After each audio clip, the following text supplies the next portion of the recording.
বাংলা চলচ্চিত্রের সোনালী যুগের এক অবিচ্ছেদ্য অধ্যায় ইলিয়াস কাঞ্চন ও ববিতা। এ জুটির প্রথম সিনেমা বসুন্ধরা, আর এটাই ছিল ইলিয়াস কাঞ্চনের অভিনয় জীবনের প্রথম পদচিহ্ন। নায়িকা ছিলেন সে সময়ের জনপ্রিয় তারকা ববিতা। এই সিনেমায় গড়ে দেয় এই জুটি, যাদের রসায়ন দর্শকও উপভোগ করেছেন।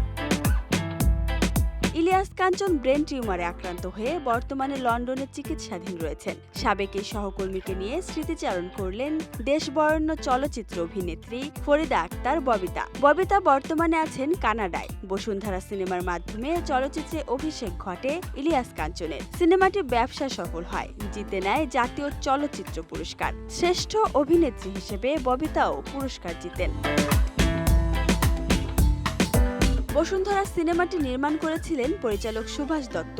স্মৃতিচারণ করে ববিতা বলেন, একদিন হঠাৎ করে সুভাষ দাতা বললেন, বসুন্ধরা নামে একটি সিনেমা করছি, নতুন একজন নায়ক নেব, তার নাম ইলিয়াস কাঞ্চন। সেই প্রথমবার তার নাম শুনলাম। ততদিনে আমার অনেকগুলো সিনেমা মুক্তি পেয়েছে, পরিচিতি এসেছে। যাই হোক, সিনেমার কাজ শুরু করি। ইলিয়াস কাঞ্চনের সেই প্রথম সিনেমার নায়িকা আমি।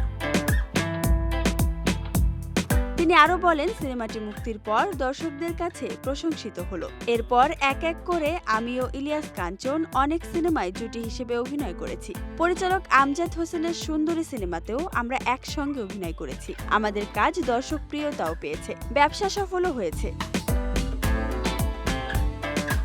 ববিতার প্রযোজনা প্রতিষ্ঠান থেকে নির্মিত চলচ্চিত্রেও নায়ক হয়েছেন ইলিয়াস কাঞ্চন। ববিতা বলেন, সিনেমার বাইরেও পারিবারিক একটা সম্পর্ক গড়ে উঠেছে আমাদের মাঝে। সুন্দর সম্পর্কটা এখনো আছে। আমার দেখা একজন ভালো মানুষ ইলিয়াস কাঞ্চন। শিল্পী হিসেবে যেমন বড় মাপের, মানুষ হিসেবেও অনেক ভালো। সামাজিকভাবেও সবার কাছে তিনি গ্রহণযোগ্য মানুষ।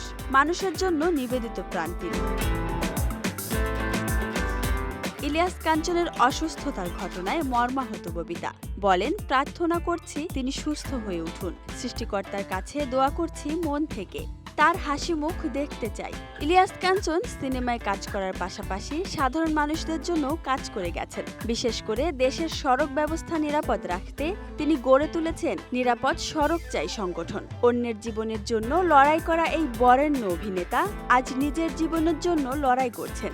যার সুস্থতার অপেক্ষায় আছেন ববিতার মতো তারকাদের সাথে সাথে সাধারণ মানুষও। রানী ইসাবেল আয়েশা, ডেস্ক রিপোর্ট।